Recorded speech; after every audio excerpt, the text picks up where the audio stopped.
Land's End in Cornwall, the very end of England. It's the breakwater for the huge waves that come marching in from the Atlantic, and it's the breaker's yard for hundreds of ships that have come to grief at the foot of the granite cliffs. In the winter, it's a rugged and wild part of the country, out on a limb from the rest of Britain. The sea is a dangerous place, and many have lost their lives when their craft have literally been torn apart by the power of the wind and waves. It's a land of seafarers, hard people in touch with the power of the elements, who've learned to live with the storms that sweep across the peninsula. Fear and respect is bred into the Cornishmen who go to sea. For them, it's always been a fight, a battle with the ocean, a struggle to survive.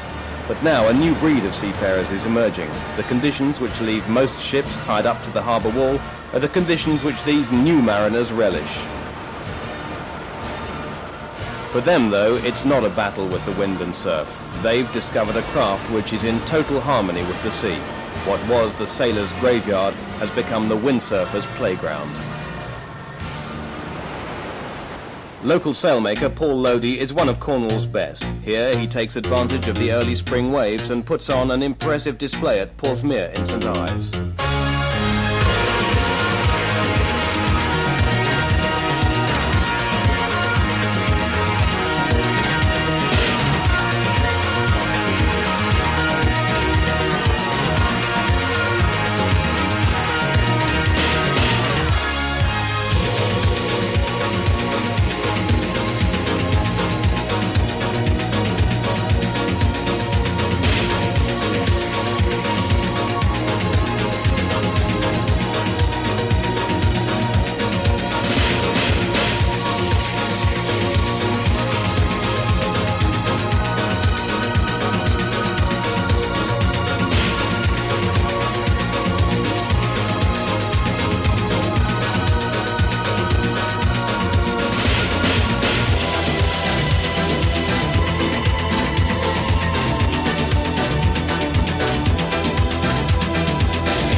But it's not just the locals who sail here. Duncan Coombs, one of Britain's international stars, is a regular visitor.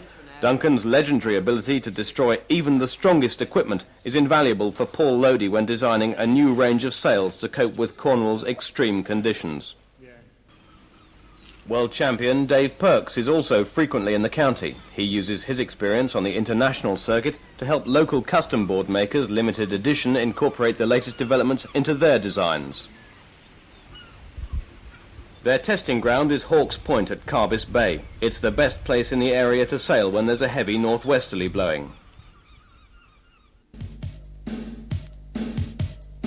The conditions aren't perfect, but you wouldn't think so when Dave and Duncan demonstrate just why they're considered to be two of Britain's most exciting wave sailors.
Every day brings different conditions in Cornwall. There are some days when it's so wild that certain places on the north coast are for lunatics only.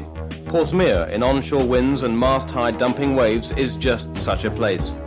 The locals call it the Brown Wetsuit Beach, and that's nothing to do with the oil that's washed onto the rocks. There's not much room for art here, and there's certainly no room for mistakes. Just one, and it could be your last. For this lone sailor, it was just a case of surviving.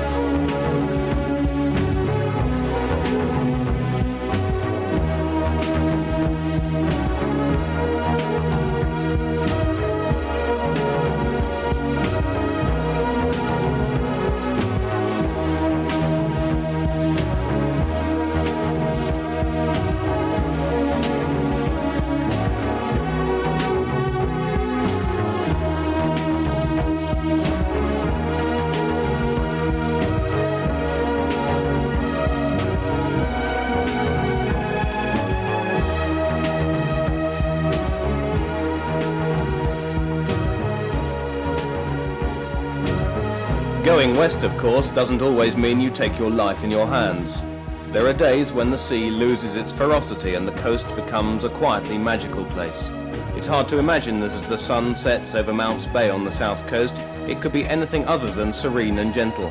But don't be lulled into a false sense of security. Sunrise is likely to dish you up another storm.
Summer is when the sea is at its most benign and Cornwall can look almost tropical. In fact, it is. The warm waters of the Gulf Stream, up from those dreamy places where you don't need wetsuits, take the bitter edge off the sea. The county dresses up in its best picture postcard outfit, and the only entertainment for windsurfers are the antics of the great British holidaymaker.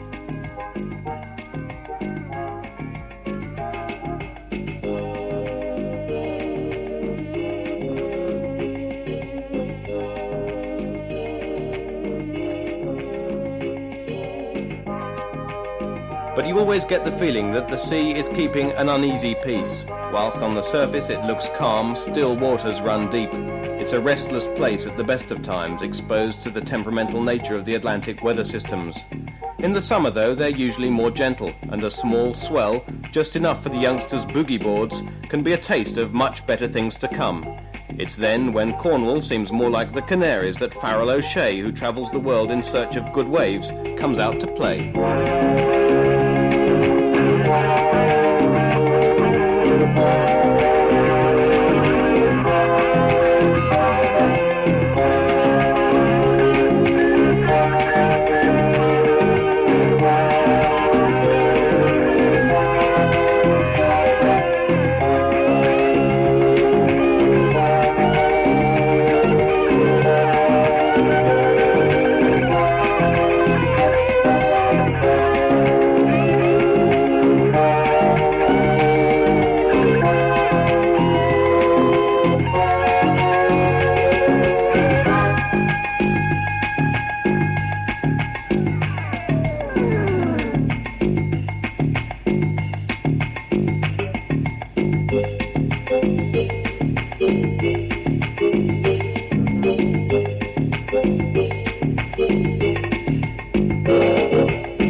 Even the mighty must occasionally fall.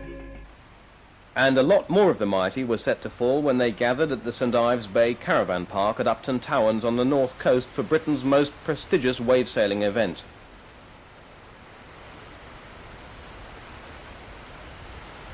"50 of the best wave sailors had been invited to compete in the event, sponsored appropriately enough by surf washing powder.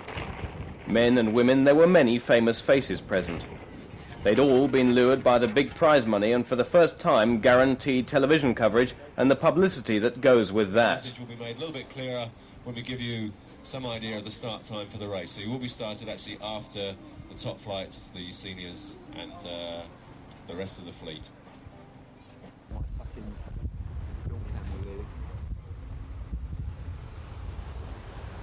There was some wind, but not much to start with, a worrying sign as this beach is notorious for some of the biggest swells in Cornwall. For the competitors, it was a case of tuning the gear to get the maximum power from the fickle breeze. Right, Neil? Yes, thanks. In the morning, the waves were no more powerful than the wind, but the surf quickly started to build. Those people who thought that hail would be like Hailing Island were soon proved wrong. In reality, it's more like Hawaii. Many of the sailors found they were simply out of their depth on production equipment which just wasn't suitable for the big waves.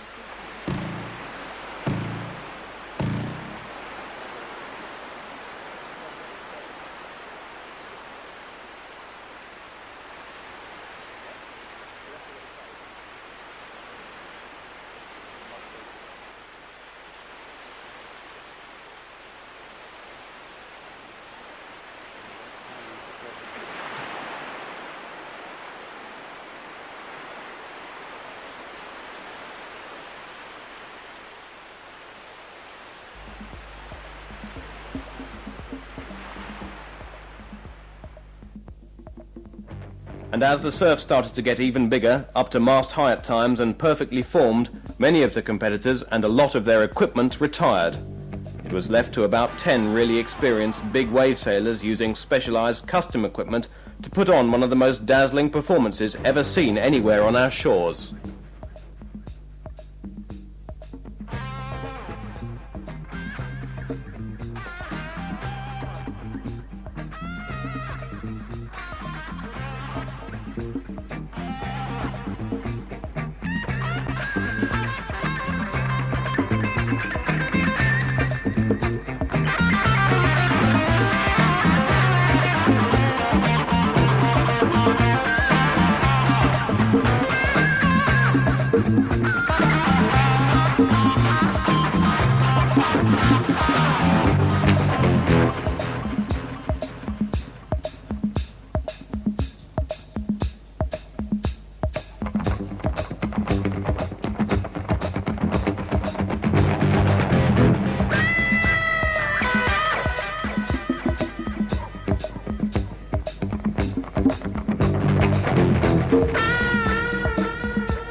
perfect conditions for wave riding, and 19-year-old Duncan Coombs, hot off the plane from Hawaii, brings some real Hawaiian style to Cornwall. The following day, the wind got up and went perfectly cross-shore. Ideal conditions for spectacular jumping. What was to follow was more like an aerobatic contest than a windsurfing event. There was intense competition as the surviving sailors battled with fierce winds and heavy swells. But after everyone else had been eliminated, it was left to the long-established Stuart Sawyer and the young star Duncan Coombs to fight it out in the final. In the end, Duncan proved he was just as good in the air as on the face.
It's now late in the season. The crowds have all gone home and the Cornish beaches are left once again to the locals. And they're not all men. Carol Lodi proves you don't have to be macho to enjoy wave sailing.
Cornwall has a reputation as a strange, mysterious and wonderful place.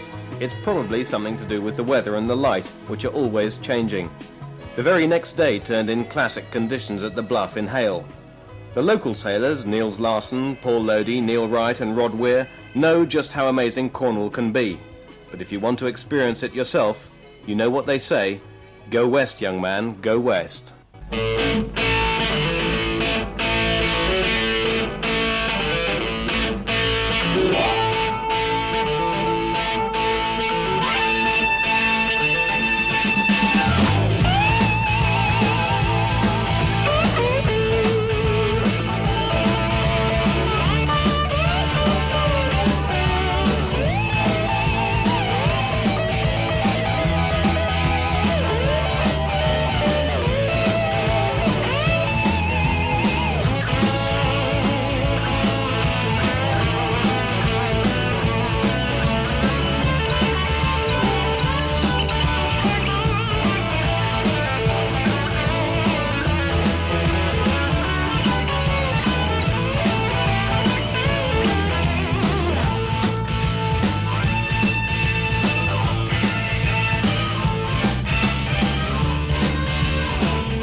Clam cleats make a cleat for every application, engineered to the highest specification, used by windsurfers and sailors worldwide.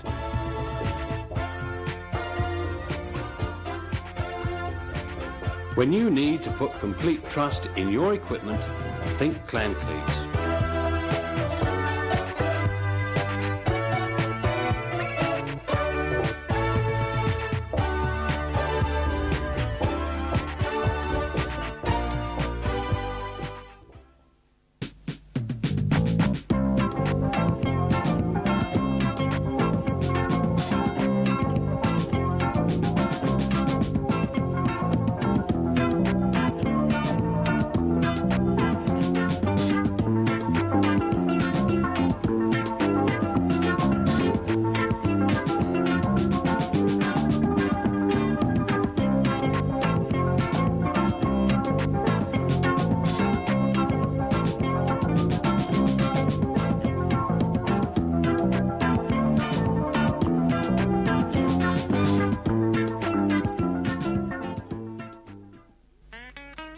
Cornwall Windsurfing and Water Sports Centre is based in Truro.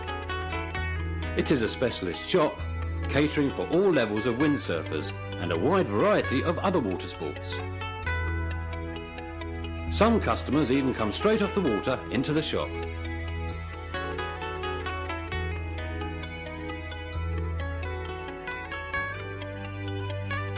We run an RYA registered windsurfing school on Stithians Reservoir. Here we cater for all levels, from beginner to expert. You can learn in total safety before going down to the beach.